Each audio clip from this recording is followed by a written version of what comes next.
ਅਸੀਂ ਫਿਰ ਇੱਕ ਵਾਰ ਤੁਹਾਡਾ ਸਵਾਗਤ ਕਰਦੇ ਹਾਂ। ਇਹਨਾਂ ਦੀ ਆਵਾਜ਼ 'ਚ ਇੱਕ ਅਲੱਗ ਹੀ ਮਿਠਾਸ ਹੈ ਤੇ ਇਹਨਾਂ ਨੂੰ ਕਹਿੰਦੇ ਨੇ ਗਜ਼ਲਾਂ ਦਾ ਬਾਦਸ਼ਾਹ। Jagjit Singh is one of those entertainers who never pauses and his music never goes stale.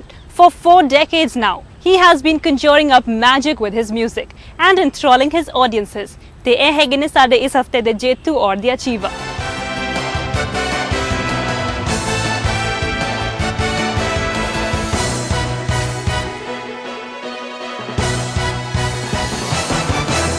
इस एल्बम का मेन मकसद ये है टू कमेमोरेट 300 ईयर्स ऑफ गुरता गद्दी दिवस।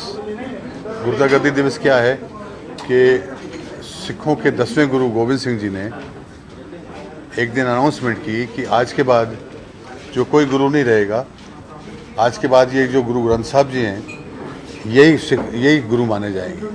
आपको जो भी गाइडलाइन लेनी है, जो भी सीखना है ज़िंदगी में, वो सब कुछ इसमें है। इसको पढ़िए और इसको अडॉप्ट करिए।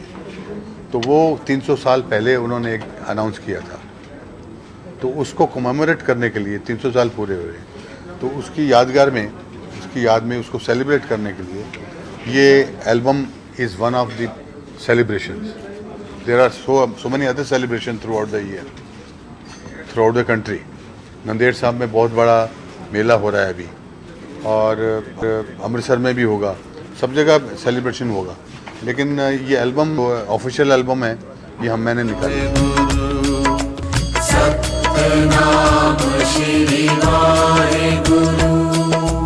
कोशिश ये की कि जो भी राग में शब्द लिखा है ऊपर, उसी राग में कंपोज किया जाए, और मैक्सिमम जो है नॉन सिख सिंगर को गवाया जाए, ताकि जो गुरबाणी है वो सिखों से बाहर निकले और नॉन सिखों तक पहुँचे। गुरबाणी का असली अर्थ मालूम हो दूसरे लोगों को भी, क्योंकि गुरबाणी किसी एक कम्युनिटी की, एक उसकी नहीं है। गुरबाणी मनुष्यता की है, गुरबाणी पूरी ह्यूमैनिटी की है। हमारी अप्रोच ये है। तो इसलिए मैंने 4 सिख सिंगर चुने हैं और बाकी 16 जो है नॉन सिख सिंगर चुने हैं। और जो सिंगिंग स्टाइल भी है वो भी थोड़ा हटके क्लासिकल स्टाइल है पूरा। कहीं दूर जब दिन ढल जाए, सांझ की दुल्हन बदन चुराए, चुपके से आए मेरे ख्यालों के आंगन में, कोई सपनों के दीप जलाए। गज़ल को बढ़ावा सिर्फ एक ढंग से दिया जाता है, वो है मीडिया के हाथ में। अगर मीडिया गज़ल सिंगर्स को दिखाना शुरू करेगी, उनको ब्रॉडकास्ट करना शुरू करेगी, उनको प्रमोट करना शुरू की, तो गज़ल पॉपुलर हो जाएगी। मीडिया को आपको दूसरा ढंग का म्यूज़िक चाहिए, तो वो म्यूज़िक पॉपुलर हो रहा है। अब भी दिला रहा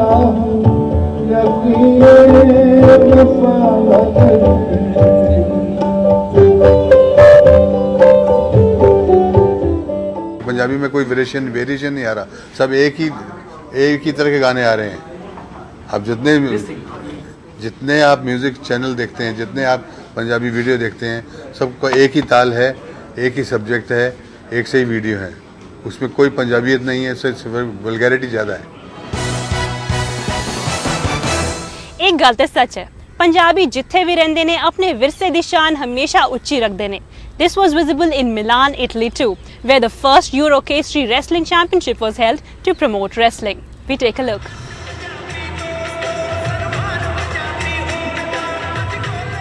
Amid the lively beats of the dhol and an enthralling performance by Bhangra artists, the first Eurocastry Wrestling Championship was inaugurated in Milan, Italy.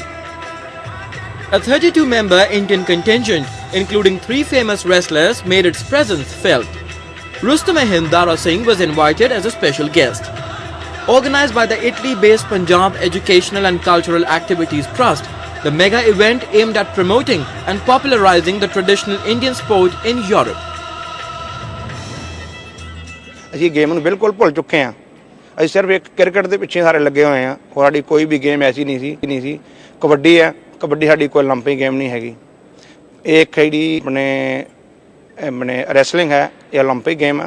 ਅਸੀਂ ਚਾਹੁੰਦੇ ਅਸੀਂ ਆਪਣੇ ਇਸ ਤੋਂ ਐਸੇ ਬੰਦੇ ਹੋਣ ਮੋਟੀਵੇਟ ਜਿਹੜੇ ਕਿ ਪੰਜਾਬੀ ਇੱਥੋਂ ਉੱਠ ਕੇ ਓਲੰਪਿਕ ਵਿੱਚ ਜਾਣ, ਪਤਾ ਲੱਗੇ ਵੀ ਸਾਡੇ ਜਿਹੜੇ NRI ਸਰਦਾਰ ਵੀ ਬਾਹਰ ਬੈਠੇ ਉਹ ਵੀ ਕੋਈ ਨਾ ਕੋਈ ਇਹ ਗੇਮਾਂ ਦੇ ਵਿੱਚ ਕਿੱਥੇ ਪਹੁੰਚ ਰਹੇ ਨੇ। In the 3-day event, 53 wrestlers from Canada, Australia, India, Great Britain, Switzerland and Europe participated in different weight categories. The organization, formed by the people of Indian origin in Italy, is trying to promote Punjabi culture, traditions and sports activities within Europe and in Punjab. Eurokesari presents an opportunity for Punjab wrestlers, a majority of them practicing in rural areas, to showcase their talent on the international stage. Interestingly, the International Federation of Associated Wrestling Styles, or FILA, also supported the event. FILA appreciated the efforts of the trust in encouraging the budding wrestlers and providing a platform to them. Allora, questo è stato un bellissimo torneo, organizzato un po' in fretta, ma non ci aspettavamo che riuscisse così bene. C'erano dei bellissimi lottatori, buoni atleti, bravissimi atleti che hanno dimostrato di essere preparati e bravi. Chi ha vinto perché era bravo. Rule ਜਿਹੜੇ wrestling ਦੇ ਹੈਗੇ ਆ ਉਹ ਬਦਲਣ ਦਾ ਨਾ complicated ਹੋ ਗਿਆ ਸੀ, ਪਰ ਹੁਣ ਇਸ ਨੌਜਵਾਨਾਂ ਨੂੰ ਦੇਖ ਕੇ ਗਾਂ ਮੇਰਾ ਖਿਆਲ ਆਪਣੇ ਹੋਰ ਬਹੁਤ ਪਹਿਲਵਾਨ ਨਾਲ ਜੁੜਨਗੇ। ਔਰ ਸਾਡੇ ਕੈਨੇਡਾ ਦੇ ਵਿੱਚ ਤਾਂ ਜੀ ਬਹੁਤ ਹੀ ਜ਼ਿਆਦਾ ਕੋਈ ਤਕਰੀਬਨ ਜਦੋਂ ਕੋਈ ਇਦਾਂ ਟੂਰਨਾਮੈਂਟ ਕਰਾਈਦਾ ਆ, ਜਿਹੜੇ ਬੱਚੇ ਨਿੱਕੇ 6 ਸਾਲ ਤੋਂ ਲਾ ਕੇ 20 ਸਾਲ ਤੱਕ ਸਾਰੀਆਂ ਕੈਟਾਗਰੀਆਂ ਬਣਾਈਆਂ ਹੁੰਦੀਆਂ, ਸਾਡੇ ਕੋਈ 50 60 ਕੁਸ਼ਤੀਆਂ ਉੱਥੇ ਕਰਾਈਆਂ। The 5-time winner of Canadian Wrestling Championship, Arjun Singh Bhullar of Canada, won the first Eurokesari award. Now a calendar event, the next Eurokesari Championship will be held in Switzerland, and it is expected that more wrestlers will participate in this prestigious championship. Well, that's all we have in this edition of Dateline Punjab. We do hope that you've enjoyed watching our show. If you have any queries, comments or suggestions, you can write to us at ani@ani.com. And on that note, this is Damanjeet Kohli taking your leave. पर अगले हफ्ते साड़ी फिर मुलाकात होएगी. Till then, goodbye and take care.